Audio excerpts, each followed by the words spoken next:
வணக்கம் நண்பர்களே. நாம் 10 பாட்டு 8 தொகையில் சங்க இலக்கியங்களில் 8 தொகை பார்த்துட்ருக்கோம்.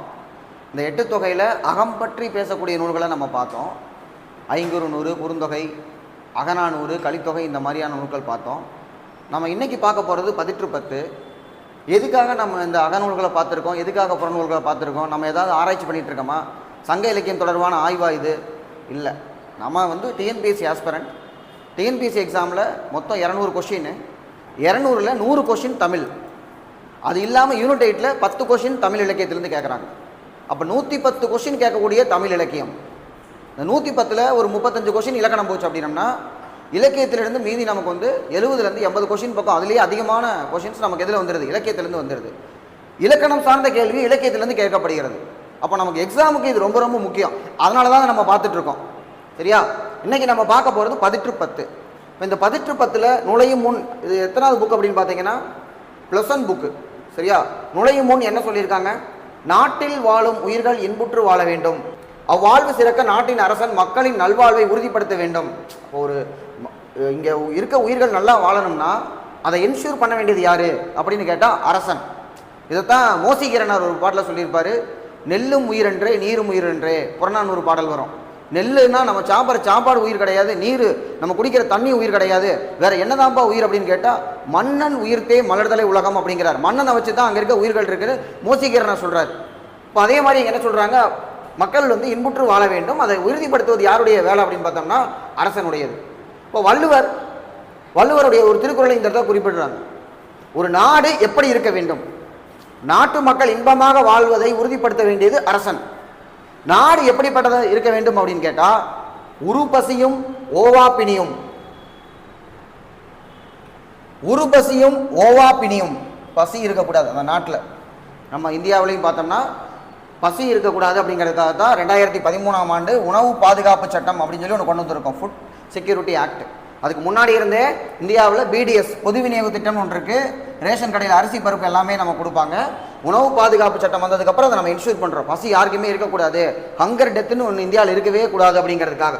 ஓவா பிணியும், நோய் இருக்கவே கூடாது. கொரோனா காலத்தில் நம்ம நோய் எதிர்கொண்டோம். அது மட்டும் இல்லாமல் மருத்துவமனைகள் இருக்குது, அரசனுடைய மருத்துவமனைகள் இருக்குது.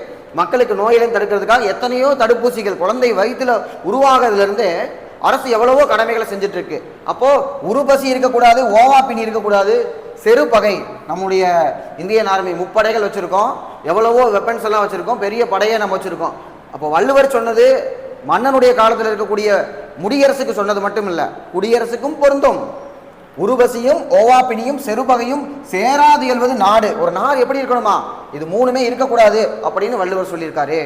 இதே வள்ளுவர் தான் இன்னொரு குறள் சொல்லியிருப்பாரு, கேடரியா கெட்ட இடத்தும் வளங்குன்றா. ஒரு நாட்டுக்கு கேடு வரக்கூடாது, ஒருவேளை கேடு வந்துட்டா கூட வளம் குன்றக்கூடாது அப்படின்னு சொல்லி வள்ளுவர் ஒரு குறளை சொல்லுவார். ஜப்பான் நாடு அதுக்கு இலக்கணமாக சொல்லப்படுகிறது. ஹிரோஷிமா நாகசாகில பாம்பு போட்டாலும் அதுக்கப்புறம் ஜப்பான் எந்திரிச்சு நின்னாங்கல்ல, அந்த மாதிரி ஒரு நாடு எப்படி இருக்கணும், அந்த நாட்டுக்கு மன்னன் எப்படிப்பட்டவன் அப்படிங்கிறத இன்ட்ரோடக்ஷன் கொடுத்துருக்காங்க. பசியும் நோயும் பகையும் இல்லாதிருப்பதே சிறந்த நாடு அப்படின்னு அறிவுரை சொல்றாங்க. இதை எதுக்கு 10 சொல்றாங்கன்னா இந்த பாடல் அப்படி தொடர்புடையது. இதுல பாடலுடைய பின்னணின்னு சொல்லி ஒன்று கொடுத்துருக்காங்க. என்ன பின்னணின்னு பார்த்தீங்கன்னா, உதயன் சேரலாதனுக்கும் வேண்மாளுக்கும், அப்பா அம்மாவோட பையன், மகனாக பிறந்தவன் இமயவரமன் நெடுஞ்சேரலாதன். இந்த இமயவரமன் நெடுஞ்சேரலாதன் இவன் வடக்கே இமயமலை வரை படையெடுத்து சென்று இமயமலை வரைக்கும் படையெடுத்து போயிட்டான். சரியா? இமயமலை நமக்கு ஜாகிரபியில் படிப்போம். 2500 கிலோமீட்டர் நீளம், 160 கிலோமீட்டர்லேருந்து 400 கிலோமீட்டர் வரைக்கும் அகலமாக இருக்கக்கூடிய மிகப்பெரிய அந்த இமயமலை, அது வரைக்கும் படையெடுத்து போயிட்டாங்க. அப்புறம் கங்கை சமவெளி நெருங்கிட்டான். வெற்றி பெற்று இமயத்தில் வில்லினை பொறித்தவன். எந்த இடத்துல போட்டார்னு தெரியல. நிறைய ஹிமாலயாஸ் இருக்கு இல்லையா, western Himalayas, eastern Himalayas, central ஹிமாலயாஸ்ல ஏதோ ஒரு ஹிமாலயாவில் என்ன பண்ணியிருக்காப்புல, வில்ல பொறிச்சிருக்காப்புல. சரியா? தமிழின் சிறப்பை உலகறிய செய்தவன். இப்போ இவர் அந்த பக்கம்லாம் போனதுனால யார் இவர், என்ன மொழி பேசுகிறாங்க அப்படின்னு கேட்டால் தமிழ் மொழி பேசுகிறாரு அப்படின்னோடனே அப்போ உலகத்துக்கே தெரிஞ்சிருச்சு அப்படிங்கிறாங்க. கடம்பர்களை வென்று, கடம்பர்கள் அப்படிங்கிறவங்களை வென்று தன் வீரர்களுக்கு கவசமாக விளங்கியவன். சரியா? சேரலாதனுடைய நாடு காத்தற் சிறப்பையும் கொடை சிறப்பையும் குமட்டூர் கண்ணனார் புகழ்வதாக. இதெல்லாம் உங்களுக்கு எப்படி தெரியும் நீங்க கேட்டீங்கன்னா, குமட்டூர் கண்ணனார் எழுதி வச்சிருக்காப்ல. 10 2வது பத்தில் உள்ள இப்பாடல் அமைந்துள்ளது. அப்ப நம்ம பார்க்க போற பாடல் என்னன்னா 10 2வது 10 அப்படிங்கிறாங்க. அப்ப இந்த 10 என்ன, அதை பத்தின நூல் குறிப்பு நூல்வெளியில நம்ம பார்ப்போம். அதுக்கப்புறம் நம்ம பாடலை பார்க்கலாம். 8 தொகையில் அமைந்த புறத்திணை நூல்கள் 1 பதிற்று 10. 8 தொகையில் 8 நூல்கள் இருக்கு. இதுல அகம் புறம் ரெண்டுமே கலந்தது பரிபாடல் சொல்லுவோம். அப்போ இதுல அகம் அதிகமா புறம் அதிகமான்னு பார்த்தா அகம்தான் அதிகமா இருக்கு. அதுல நற்றிணை அகத்தை பத்தி சொல்லக்கூடியது, குறுந்தொகை அகத்தை பத்தி சொல்லக்கூடியது, ஐங்குறுநூறு, அகநானூறு இதெல்லாமே அகத்தை பத்தி சொல்லக்கூடியது. அதுல புறம் பேசக்கூடிய நூல். புறம் என்றால் என்ன, அகம் என்றால் என்ன அப்படின்னு நம்ம பார்த்தோம். அகம் என்றால் பர்சனல் லைஃப், காதலை பத்தி பேசுறது. புறம் என்றால் கல்வி, செல்வம், வீரம், கொடை, அந்த மாதிரி எதெல்லாம் புகழ்ந்து பேச முடியுமோ, எதெல்லாம் வெளிப்படையா பேசலாமோ அதெல்லாம் புறம். மற்றதெல்லாம் நம்ம என்ன பண்ண முடியாது, காதலை பத்தி நம்ம ஓப்பனா பேச முடியாது. அதனால அது அகம்னு வச்சிருக்காங்க. சேர மன்னர்கள் 10 பேரின் சிறப்புகளை, சேர மன்னர்கள் 10 பேரை தேர்ந்தெடுத்து அந்த 10 பேருக்கு ஒவ்வொரு 10 ஒன்று போட்டிருக்காங்க. எடுத்து எம்மும் இது பாடான் திணையில் அமைந்துள்ளது. இது ஒரு வகையான திணை.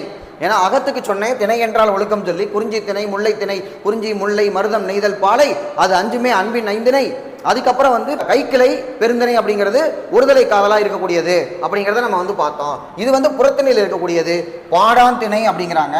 பாடப்படும் ஆண்மகனின் ஒழுக்கம், ஒரு ஆண்மகனுடைய சிறப்பை எடுத்து சொல்லக்கூடியது தான் இந்த பாடான் திணை அப்படிங்கிறத சொல்லுவாங்க. முதல் 10 இறுதி 10 நமக்கு கிடைக்கல. கிடைச்சது நமக்கு 8 தான். மொத்தம் 8 10 தான் கிடைச்சிருக்கு. அப்ப 80 பாடல் தான் நமக்கு கிடைச்சிருக்கு. முதல் 10 கிடைக்கல, கடைசி 10 நமக்கு கிடைக்கல. ஒவ்வொரு பாடலின் பின்னும் துறை, வண்ணம், தூக்கு, பாடலின் பெயர் இதெல்லாம் கொடுத்துருக்காங்களா, இவ்வளவு தெளிவா எழுதி வச்சிருக்காங்க. பாடலில் வரும் சிறந்த சொற்றொடர் அப்பாடலுக்கு தலைப்பாக தரப்பட்டிருக்கிறது அப்படிங்கிறாங்க. அப்போ ஒரு பாடலுக்கான தலைப்பை எங்க இருந்து எடுக்கிறாங்கன்னா பாடலில் வரும் சிறந்த சொற்றொடர் எடுக்கிறாங்க. நமக்கு கொடுத்திருக்கிறதுக்கு என்ன பேர் வச்சிருக்காங்கன்னா, பாடப்பகுதி பாடலுக்கு சேரலாதனுடைய படை வீரர் பகைவர் முன் நிறைய பாலரை போல, நிறைய பாலர் அப்படின்னா நரகத்து வீரர்கள் மாதிரி படை வெள்ளமாக நின்றதனால் நிறைய வெள்ளம் என்று பெயர் வைக்கப்பட்டுள்ளது. நிறையம்னா நரகமாமா. அப்போ நரகத்தில் இருக்க வீரர்கள் மாதிரி வெள்ளமா திரண்டு இருந்திருக்காங்க, அதனால நிறைய வெள்ளம் இதுக்கு பெயர் வச்சிருக்காங்கன்னு ஒரு காரணம் சொல்றாங்க. பாடப்பகுதியான 2ஆம் 10 பாட்டுடை தலைவன் யார் அப்படின்னு கேட்டா இமயவரமன் நெடுஞ்சேரலாதன். அவனை பத்தின இன்ட்ரோ நம்ம தான் பார்த்தோம். யாரு பாடனான்னு பார்த்தோம்னா குமட்டூர் கண்ணனார். இப்படி பாடினதுக்காக அவருக்கு என்ன கொடுத்தாங்க, சும்மாவா பாடியிருப்பாரு குமட்டூர் கண்ணனார், ஏதாவது ஒன்று கொடுக்கணும்ல. உம்பர்காடு அப்படின்னு ஒரு ஊர் இருக்கு. உம்பர்காட்டில் 500 ஊர்களை கொடுத்துருக்காரு. இப்போ 500 ஊரை கொடுத்துருக்காருன்னா இதை கூட பாடாம விட்டுரும் அப்படியே அவரு. தென்னாட்டு வருவாய், அது மட்டும் இல்லாம தென்னாட்டு வருவாயில் பாதியையும் பரிசாக பெற்றார் அப்படின்னு போட்டிருக்காங்க. அப்போ இதுல மொத்தம் 10 10 இருக்கு. 10 சேர மன்னரை பத்தி சொல்லக்கூடியது. முதல் 10 கடைசி 10 நம்ம கிடைக்கல. நம்ம இந்த பாடலை பார்க்க போறது 2ஆம் 10. மற்ற 10 நம்ம பார்த்தோம் அப்படின்னம்னா அது என்னென்ன இருக்கு அப்படின்னு பாருங்க. இது நம்மளுடைய யூனிட் 8 மெட்டீரியல். பதிற்று 10 பொறுத்த வரைக்கும் புலவர் 2ஆம் 10க்கு குமட்டூர் கண்ணனார். அரசன் பார்த்தோம்னா இமயவரமன் நெடுஞ்சேரலாதன், அதை பார்த்தா நம்ம பார்த்தோம். 2வது 10 பார்த்தீங்கன்னா பாலை கௌதமனார். இந்த பாலை கௌதமனார் யாரை பத்தி பாடினார்னா பல்யானை செல்கழு குட்டுவன் அப்படின்னு ஒருத்தரை பாடியிருக்காரு. அடுத்து 4ஆம் 10 பார்த்தோம்னா காப்பியாற்று காப்பியனார், கலங்காய் கண்ணி நார்முடி சேரல் அப்படின்னு ஒருத்தரை பாடியிருக்காரு. 5ஆம் 10 பரணர் பாடினவர். கடற்பிற கோட்டிய செங்குட்டவனை பாடியிருக்காப்புல. காக்கை பாடினியார் ஒரு பெண்பார் புலவர், அவங்க யாரை பாடியிருக்காங்கன்னா ஆடுகோட்பாட்டு சேரலாதனை பாடியிருக்காங்க. அடுத்தாப்புல நம்ம குறிஞ்சி திணை பாடக்கூடிய வல்லவரான கபிலர் 7ஆம் 10 பாடியிருக்காரு. யாரை பார்த்து பாடியிருக்காங்கன்னா செல்வ கடுங்கோ வாலியாதனை அவர் பாடியிருக்காரு. அடுத்து 8ஆம் 10 அரசியல் கிளார் தகடூர் எறிந்த பெருஞ்சேரல் அப்படிங்கிறவர். 9ஆம் 10 பெருங்குன்றூர் கிளார் இளம் சேரல் இருமுறையை பாடியிருக்காரு. ஆக 10வது 10 நமக்கு கிடைக்கல. கிடைச்சது 2வது 10லேருந்து 9ஆம் 10 வரைக்கும். இதுக்கு ஒரு கோடுவேர்டு இருக்கு. அது என்ன கோடுவேர்டு அப்படின்னு பார்த்தீங்கன்னா, கண்ணை பால் காப்பிய பரன் மேல வச்சார், காக்கா குடிச்சிருச்சு. சரியா? கண்ணன் குமட்டூர் கண்ணனார், கண்ணன் பாலை பால் காப்பி பாலை கௌதமனார், காப்பியாற்று காப்பியனார் பால் காப்பிய பரன் மேல வச்சார் பரணர், காக்கா குடிச்சிருச்சு காக்கை பாடினியார். அடுத்து பார்த்தோம்னா இதோட காக்கா குடிச்சதோட பால் தீர்ந்து போயிடும். இந்த கோடுவாள் வரிசையா என்னன்னா கண்ணை பால் காப்பிய பரன் மேல வச்சார், காக்கா குடிச்சிருச்சு. அடுத்த மீதி 3 பேர் யாருன்னு பார்த்தோம்னா கபிலர் அரிசிய ஒரு வயசான கிழவர் கொடுத்தார், பெருங்குன்றூர் கிளார். அப்ப கபிலர் அரசியல் கிளார் பெருங்குன்றூர் கிளார் அப்படின்னு இதை நம்ம வரிசையா ஞாபகம் வச்சுக்கலாம். அடுத்து நம்ம இப்போ பாடலுக்கு போயிடுவோம். பாடல் கொஞ்சம் கடுமையான பாடலாக இருக்க போது நமக்கு வரியெல்லாம் தேவையில்லை. நிறைய வெள்ளம் அப்படிங்கிறதுல பதிபிழைப்பு அறியாது துய்த்தல் எழுதி. பதினா அவனுடைய நாடு, அந்த நாட்டில் பிரச்சனையினால மக்கள் அங்கே இருக்கிற மக்கள் புலம்பெயர்ந்து போய், ஏன்னா இதனுடைய கான்செப்ட் என்ன சொல்ல வர்றாங்கன்னா, இந்த பக்கம் விளக்கம் இருக்குது, ஒரு பசி ஓவா பிணி செருபகை, இது மூணுமே வள்ளுவர் இதை பார்த்து தான் அவர் எழுதியிருப்பாரு. ஏன்னா திருக்குறளுக்கு முன்னாடியே இது வந்துருச்சு.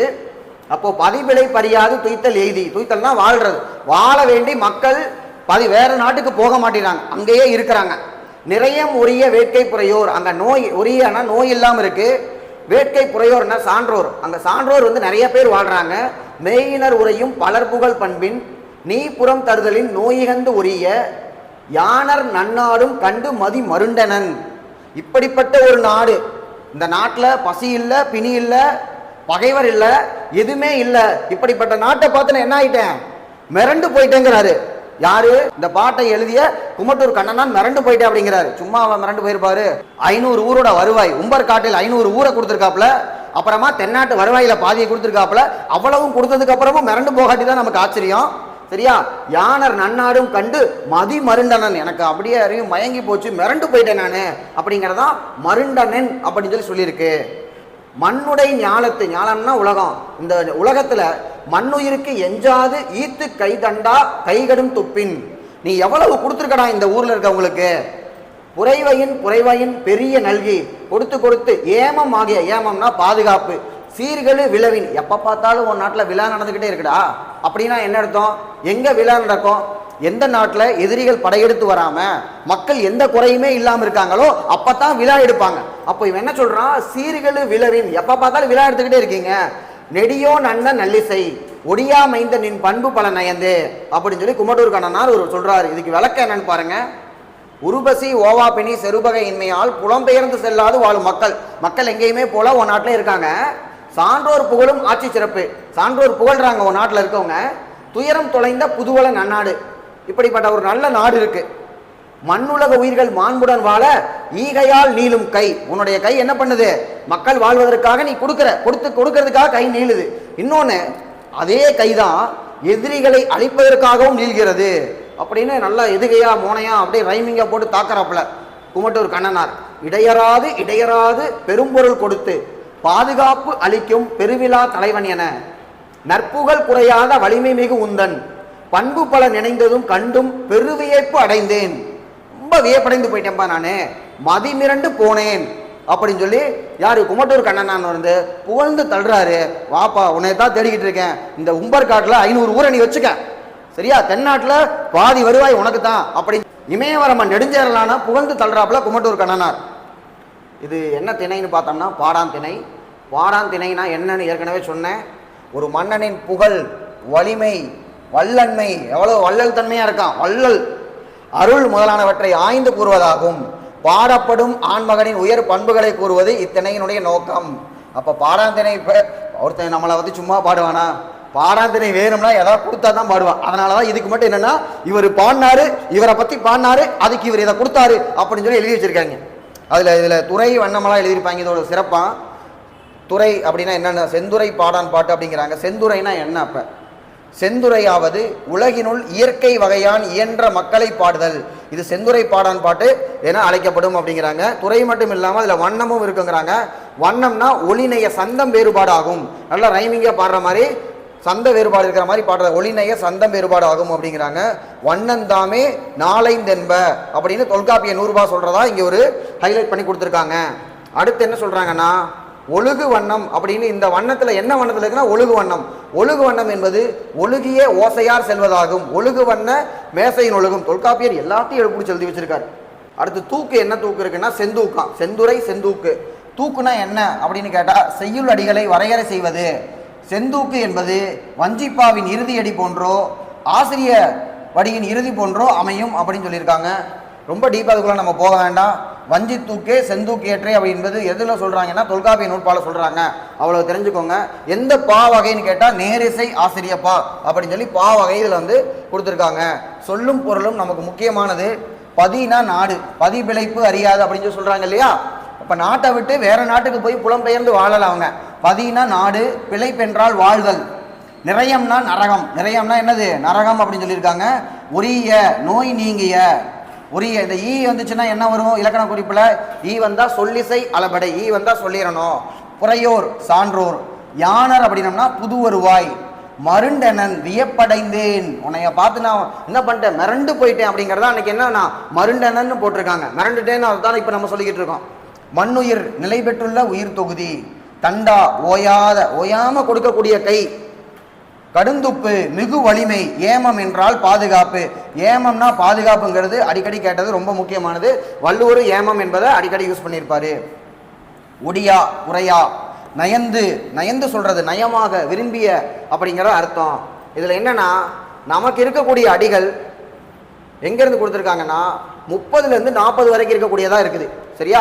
அப்ப இதுக்கு முன்னாடியே 1லேருந்து 29 வரைக்கும் இருக்கும்ல, 30க்கு முன்னாடி 1லேருந்து 29 வரைக்கும் இருக்கும்ல, அதோட விளக்கத்தையும் நமக்கு வந்து கொடுத்துருக்காங்க. இந்த இடத்துல கன்ஃபியூஸ் ஆயிடக்கூடாது, என்னன்னா இங்கே ஒன்று இருக்கு அங்கே ஒன்று இருக்குன்னு சொல்லிட்டு இவங்களே தெளிவாக சொல்லியிருக்காங்க.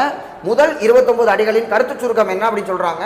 சேரலாதனே, யார், குமட்டூர் கண்ணனார் சேரனை பார்த்து சொல்றாரு, இமயவரமன் பகை நாட்டில் ஓராண்டு வரை தங்கி போர் செய்வாய். நீ 1 வருஷமா கூட இருந்து சண்டை போடுவ. பகைவருக்கு நரக துன்பத்தை தரும் உன் வீரர்கள், உன்னுடைய வீரர்கள் சும்மாவா இருப்பாங்க? அந்த நாட்டில் சண்டை போட்டாங்கன்னா என்ன பண்ணுவாங்களா? நரக துன்பத்தை தருவாங்களாம். நரக துன்பத்தை தரும் உன் வீரர்கள் உன்னுடனே வெள்ளமென வருவர். தனியா போனா அடிச்சிருவாங்கல்ல, அப்ப வெள்ளம் மாதிரி சேர்ந்து தானே வரணும். வெள்ளமென வருவர். பகை நாட்டில் நீ மூட்டிய தீயால், தீ வச்சு விட்டுருக்காங்க, நீ மூட்டிய தீயால் அந்நாட்டின் பழைய அழகு அழிந்தது. சரியா? காய்ந்த வயல்களில் வீரர்கள் தங்கினர். வயலெல்லாம் கொடுத்து விட்டு அந்த வயலில் டென்ட் போட்டு தங்கியிருக்காங்க. இவனை புகழ்ந்து பாடிக்கிட்டு இருக்காங்க. காய்ந்த வயல்களில் வீரர்கள் தங்கினர். எந்த வேற ஊராது? இத்துன்பத்தை மறந்து உன்னை எதிர்த்து அழிந்த பகைவர் நாடுகளை கண்டு வந்தேன். பல வளங்களை உடைய உன் நாட்டில் தொடர்ச்சியான விழாக்களை கொண்டாடும் பழமையான ஊரில் உன் வெற்றி முரசு கொட்டுகிறது. இவன் ஊர்ல மட்டும் வெற்றி முரசு கொட்டும், அடுத்த ஊரை போய் எரிச்சு விட்டு வந்துருவான். நெடுஞ்சாரலாதனே, கலைஞர்கள் உன்னை வாழ்த்து இசைக்கின்றனர். இந்த சேர சோழ பாண்டியர் மூவேந்தர்களும் சண்டை போட்டுட்டே இருந்திருக்காங்க. இவங்க ஒன்னா இருந்திருந்தாங்கன்னா தமிழ்நாடு வேற மாதிரி இருந்திருக்கும். 2000 வருஷத்துக்கு முன்னாடி சொல்றேன் நான். சரியா? பாடலின் பொருள் இப்ப 30லேருந்து நம்ம போறோம். சேரலாதனே, உன் குடிமக்கள் எப்பொழுதும் நல்ல செயல்களையே செய்து வருபவர்கள். பசி பிணி அறியாத அவர்கள் நாட்டை விட்டு புலம்பெயரலாமல் உன் நாட்டிலேயே சுற்றத்தோடு வாழ விரும்புவர். ஏன்னா அவன் வந்து என்ன சொல்றான், ஒரு அரசன் மக்களை பாதுகாக்கணும், பசி இல்லாமலும் நோய் இல்லாமலும் அவன் வந்து பாதுகாக்கிறான். அவ்வாறான குடிமக்களால் நீ போற்றப்படுகிறாய், உன்னை உன் மக்கள் வந்து போற்றுகிறார்கள். இப்பெரிய நில உலகத்தில் வாழும் அனைத்து உயிர்களுக்கும் இடையராது கொடுக்கும் பண்புடையவனே அப்படின்னு புகழ்றாப்புல குமட்டூர் கண்ணனார். நீ சான்றோர்களுக்கு அரிய பொருட்கள் நல்குவாய், எப்பொழுதும் விழாக்கள் நிகழும் நாட்டிற்கு நீ உரிமை உடையவன். நெடியோன் போன்ற புகழினை உடைய உன் நாட்டின் வளத்தையும் பகை நாட்டின் அழிவையும் கண்டு விளைப்படைந்தேன். இதை பார்த்தா நமக்கு பானபத்திர ஓனானி தான் ஞாபகம் வர்றாப்புல. புலிகேசி படத்தில் அவர் சொல்ற பாடலாம் நமக்கு பிளாஷ்பேக்கில் வந்து போகுது. இருந்தாலும் இதை நம்ம படிச்சுப்போம். சேரநாடு செல்வ வளம் மிக்கது. இமயவரமன் நெடுஞ்சேரலாதன் தன் நாட்டையும் மக்களையும் கண்ணென காத்தான். ஆகவேதான் அவன் நாட்டு மக்கள் வேற்று நாட்டுக்கு செல்ல விரும்புவதில்லை. சரியா? புலம்பெயர்ந்து பதிபிழைப்பு வேற நாட்டுக்கு போய் வாழ வேண்டிய அவசியம் இல்லை அப்படிங்கிறதான் இதுல இருக்கக்கூடிய உட்கருத்து. இலக்கண குறிப்பு பாருங்க. துய்த்தல் அப்படிங்கிறது அல்விகுதி வந்திருக்கு. அல்விகுதி வந்தா தொழில் பெயர். பெயர் சொல்லுல நமக்கு வந்து என்னன்னா பெயர் சொல்லிலேயே 6 வகை இருக்கு. அதுல வந்து என்னன்னா அல்விகுதி வந்துச்சுன்னா நம்ம தொழில் பெயர் அப்படின்னு சொல்லிடுவோம். துய்த்தல் அப்படிங்கிறது தொழில் பெயராக இருக்கக்கூடியது. ஒரிய இப்போ ஈ வந்திருக்கு, அளவு எடுத்திருக்கு. இது என்ன அளபடைன்னு பார்த்தோம்னா ஈ வந்தா சொல்லிசை அளபடை. புகழ் பண்பு அப்படின்னம்னா புகழ் பண்பு என்பது வினைத்தொகை. வினைத்தொகை தான் ரொம்ப முக்கியமான இலக்கண குறிப்பு. ஒவ்வொன்றிலிருந்து நம்ம வினைத்தொகையை மட்டும் நம்ம தனியாக எடுத்து வச்சுக்கணும். ஏன்னா வினைத்தொகை அப்படிங்கிறது முக்காலத்துக்கும் உரியது. புகழ் பண்பு, புகழ்ந்த பண்பு, புகழும் பண்பு 3 காலத்துக்குமே வரும். நன்னாடு, நன்மை கூட்டல் நாடு, பண்பு தொகை. மை விகுதி வந்திருக்கு, அது ஒரு பண்பை சொல்லக்கூடியது, அதனால பண்பு தொகை. மருண்டனன், இந்த மருண்டனன் அப்படிங்கிறது வியப்படைந்தேன், மிரண்டு போயிட்டு அப்படிங்கிறார் இல்லையா? இதுக்கு இலக்கண குறிப்பு என்ன சொல்றாங்கன்னு பாருங்க. முதல்ல வினைமுற்று அப்படிங்கிறாங்க. வினைமுற்றுனா என்ன? வினைமுற்றுனா அது முடிந்து போனது. இப்போது நமக்கு ஆண் விகுதி வந்தான் அப்படின்னு வச்சுக்கோங்க. வந்தான் அப்படின்னம்னா வந்துட்டான், அவ்வளவுதான், முடிஞ்சு போச்சு, வந்துட்டான். அப்போ ஆண் விகுதி வந்திருக்கு. இந்த இடத்துல வந்தான் அப்படின்னு ஆண் விகுதி வந்திருக்கு. வினை முடிஞ்சு போச்சு. வந்தேன்னு சொன்னா முடியுமா? வந்தானா யார் வந்தாங்க? அவன் வந்தானா, அவள் வந்தாளா, யாருன்னு தெரியலையே. வந்த பக்கத்துல நீங்க பையன்னு போடலாம், வந்த பையன், இல்ல வந்த பெண் அப்படின்னு போட முடியும். சரி, இந்த இடத்துல வந்தன்னு வரல. அப்ப இதுக்கு என்னன்னா பெயர் எச்சம்னு சொல்லுவாங்க, ஏன்னா அகரம் இருக்கு. இதே வந்துன்னு இருக்குன்னு வச்சுக்கோங்க. வந்துன்னு இருக்குன்னா பக்கத்துல இது முடியல. வந்துனா யார் வந்து? வந்து சென்றான், வந்துட்டு போயிட்டான். சரியா? அப்ப இந்த இடத்துல உகரம் இருக்கு. சென்றான் என்பது ஒரு வினை, வந்துங்கிறது ஒரு வினை. அப்ப கூட ஒரு வினை தான் சேர முடியும், பெயர் சேர முடியாது. இங்க பையன் சேர்ற மாதிரியோ பெண் சேர்ற மாதிரியோ இங்க என்ன சேர முடியாது, ஒரு பெயர் சேர முடியாது. அப்ப இதுக்கு பேர் வினையச்சம் அப்படின்னு சொல்லுவாங்க. முடியணும் அப்படின்னா இந்த ஆண் விகுதியை போடணும். வந்தான், வந்தாள் அப்படின்னு போட்டு முடிச்சிடணும். வினை முற்று வந்துட்டாங்க, அதோட முடிஞ்சு போச்சு. அப்ப இந்த இடத்துல வினை முற்றுங்கிறாங்க. மருண்டனன், மருண்டனன் அப்படிங்கிறது நான் மிரண்டு போயிட்டேன், அதோட முடிஞ்சு போச்சு. நீ மிரண்டுட்டேல, ஓகே விட்டுரு. அப்போ மருண்டனன் அப்படிங்கிறது வினை முற்றோட முடிச்சிருக்கலாம். ஆனா இங்க என்ன சொல்றாங்கன்னா தன்மை ஒருமை வினை முற்று அப்படிங்கிறாங்க. அப்ப தன்மைனா என்ன, ஒருமைனா என்ன அப்படின்னு நம்ம தெரிஞ்சுக்கணும். இங்கிலீஷ்ல நம்ம வந்து பார்ப்போம், first person, second person, single third person சொல்லி சொல்லுவாங்க. அப்போ ஃபர்ஸ்ட் பர்சன்னா நான், என்னைய சொல்றது ஐ அப்படிமோ. இந்த ஐங்கிறது தான் தன்மை. ஐனா நானு, நான் அப்படிங்கிறது. நானா நான் இருக்கேன், அது என்னைய சொல்றது. எனக்கு எதிர்த்தாப்புல ஒருத்தர் நிக்கிறான்னு வச்சுக்கோங்க, நான் என்ன சொல்லுவேன், யூன்னு சொல்லுவேன், நீ. அப்போ இந்த யூ அப்படிங்கிறது வந்து நான் எதிர்த்தாப்புல நிக்கிறவன், சரியா? ஐயூ, ஐயூன்னு சொல்றோம்னு வச்சுக்கோங்க. இந்த ஐயுங்கிறது செகண்ட் பர்சன், எனக்கு எதிர்த்தாப்புல நிக்கிறவன். அப்ப நான் வந்து சொல்லும் போது தன்மை. அப்போ எதிர்த்தாப்புல நிக்கிறவன் நீ உன்னைய சொல்றேன்னு வச்சுக்கோங்களேன். அப்போ உன்னைய நான் சொல்றேன் அப்படின்னா நீ எங்க நிக்கிற, எனக்கு முன்னாடி நிக்கிற. அப்போ உன்னைய நான் என்ன சொல்லுவேன்னா முன்னிலை அப்படிமே. அப்ப தன்மைக்கு ஆப்போசிட்ல இருக்கக்கூடியது முன்னிலை. தன்மை முன்னிலை. நம்ம ரெண்டு பேரும் பார்த்துக்கிட்டு இருக்கோம். நான் வந்து தன்மை ஐ, நீ வந்து யூ. நம்ம ரெண்டு பேர்த்தையும் வேற ஒருத்தையும் பார்த்துக்கிட்டு இருக்கேன் தூரத்துல இருந்து. அவனை நம்ம என்ன சொல்லுவோம்னா தேர்ட் பர்சன் அப்படின்னு சொல்லுவோம். அப்போ இந்த இடத்துல ஐ யூ, ஒரு பொண்ணு பார்த்துச்சுன்னா ஷீன்னு சொல்லுவோம். நம்மளை எங்க பொண்ணு பார்க்க போகுது, பையன் தான் பார்த்துக்கிட்டு இருக்கேன் அப்படின்னம்னா ஹீன்னு சொல்லுவோம் நம்ம. அப்போ அவன் அல்லது அவள், அவனோ அவளோ என்னைய பார்த்துக்கிட்டு இருக்கா அப்படின்னு வச்சுக்கோங்க. இப்ப தன்மை நானு, முன்னிலை எனக்கு முன்னாடி நிக்கிறவங்க, அவனோ அவளோ இருக்கும்போது அதை படற்கைன்னு சொல்லுவோம் தமிழ்ல, சரியா? அப்போ தன்மை முன்னிலை படற்கை. படற்கைனா எங்கேயோ இருந்து பார்க்கக்கூடிய தேர்ட் பர்சன், நம்மளை தூரத்துல இருந்து பார்த்துக்கிட்டு இருக்காங்க அப்படின்னு சொல்லி வச்சுக்கோங்க, சரியா? அப்ப தன்மை, தன்மைனா தன்னை சொல்றாரு. மருண்டனன், நான் தான் மிரண்டு போயிட்டேன், எனக்கு எதிர்த்தாப்புல நிக்கிறேன் மிரண்டு போகல, தூரத்துல இருந்து பார்க்கறேன் மிரண்டு போகல, நான் தான் மிரண்டு போயிட்டேன். அப்ப மருண்டனன் அப்படிங்கிறது தன்மை. எத்தனை பேர் மிரண்டு போனீங்க, நான் மட்டும்தான் மிரண்டு போனேன். அப்போ ஒருமை. இதே நிறைய பேர் மருண்டார்கள், மருண்டார்கள்னா கல்விகுதி வந்திருக்கா. அப்ப கல்விகுதி வந்தா பலர் பேரை சொல்றது, அப்ப அது ஒருமையா இருக்காது, பன்மையா மாறிடும். அப்ப ஒருமை பன்மைன்னு ஒண்ணு இருக்கு, தன்மை முன்னிலை படற்கைன்னு ஒண்ணு இருக்கு, வினை முற்றுனா வினை முடிஞ்சு போறது. இது மூலமாவே இந்த மருண்டனை வச்சே நம்ம 3 பார்த்துட்டோம், தன்மை ஒருமை வினை முற்று, சரியா? இது முக்கியமான இலக்கண குறிப்பு. அடுத்து பாருங்க, ஒடியா, தேரா மண்ணா, ஓடா குதிரை, சரியா? வாரா பஸ் அப்படின்னு வச்சுக்கோங்க. எது பஸ்னா வரணும், குதிரைனா ஓடணும், சரியா? ஒடியா, ஒடியா அப்படின்னா இந்த மாதிரி அகரம் ஈறு கெட்டு போச்சு, ஈறுனா முடிகிறது, சரியா? ஈறு கெட்டு போனதுனால இதுக்கு என்ன சொல்லுவோம்னா ஈறு கெட்ட எதிர்மறை பெயரச்சம். இந்த இடத்துல பெயர் தான் வரும், ஒடியா பக்கத்துல பெயர் தான் வரும். அப்ப பெயர் எங்க நிற்கும் இந்த இடத்துல, ஒடியா அப்படின்னா ஈறு கெட்ட எதிர்மறை பெயரச்சம் அப்படின்னு சொல்லுவீங்க. அது ஒரு முக்கியமான இலக்கண குறிப்பு. நம்முடைய 1001 படத்துல கூட சொல்லியிருப்பாங்க. பகுபத உறுப்பிலக்கணம் மருண்டனன்கிறது. இதில் நம்ம எதுனா பிரித்தெழுதுக்காக நம்ம தெரியணும். பகுபத உறுப்பிலக்கணத்தை நமக்கு முக்கியமானது என்னன்னா வேர்ச்சொல்லை கண்டுபிடிக்கலாம். மருண்டனன்ல எது வேர்ச்சொல்னு கேட்டால் மருள் என்பது வேர்ச்சொல். அடுத்து துய்த்தல் அப்படிங்கிறதுல துய் அப்படிங்கிறதா வேர்ச்சொல். இந்த அல் விகுதி தான் தொழில் பெயர் விகுதி. ஏற்கனவே இலக்கண குறிப்பில் நம்ம பார்த்தோம். அல் வந்துச்சுன்னா தொழில் பெயர். அதை எப்படி சொல்றீங்கன்னா அல் வந்திருக்கிறதுனால தொழில் பெயர் நம்ம கண்டுபிடிச்சிருக்கோம். இதில் திருக்குறளோட இதை நம்ம முடிச்சிடுவோம். வள்ளுவருடைய குறள், வள்ளுவர் இதை படிச்சுட்டு அழகா, ஏன்டா இவ்வளோ பெரிய வாரலாம் எழுதி வச்சிருக்கீங்க 18 நான் சிம்பிளா 2 லைன்ல சொல்றேன் பாரு அப்படின்னு சொல்லி அழகா முடிச்சிட்டாரு. பிணியின்மை, செல்வம், விளைவின்பம், ஏமம், அணி என்ப நாட்டிற்கு அவைந்து அப்படின்னு வள்ளுவர் சொல்லியிருக்காரு. எத்தனை நாட்டுக்கு அணிகலன்கள் ஆபரணங்களாக இருப்பது 5 அப்படிங்கிறாரு. 1 பிணியின்மை, நோய் இருக்கக்கூடாது. செல்வம் இருக்க வேண்டும், நல்ல விளைச்சல் இருக்க வேண்டும், விளை இன்பம், மக்கள் இன்பமாக வாழ வேண்டும். ஏமம் என்றால் பாதுகாப்பு, இதுதான் அணி அப்படிங்கிறாங்க. நம்முடைய கவர்னர் கூட சட்டமன்றத்தில் இந்த திருக்குறளை வாசித்து தான் உரையை வந்து தொடங்கினாரு. அது மட்டும் இல்லை, கவர்னர் சொன்னதுக்கு மேலே நமக்கு ஏன் ரொம்ப முக்கியமானதுன்னா, ஏன்னா நம்ம தமிழ்நாட்டை பொறுத்தவரைக்கும் கவர்னர் சொல்றதை விட நமக்கு முக்கியமானது டிஎன்பிசி 2022 குரூப் 4 எக்ஸாமில் இந்த 5ஐயுமே ஆர்டர் பண்ண சொன்னாங்க. பிணியின்மை, நோய் இருக்கக்கூடாது, செல்வம் வந்து இருக்கணும், விளைச்சல் இருக்கணும், இன்பம் இருக்கணும், பாதுகாப்பு இருக்கணுங்கிறத ஆர்டரா பண்ண சொன்னாங்க. அதனால இது ரொம்ப ரொம்ப முக்கியமான ஒரு திருக்குறள். சரியா? இதோட 10 முடிஞ்சது. அடுத்து நம்ம இன்னும் இலக்கியம் வந்து நம்ம பார்ப்போம். நன்றி.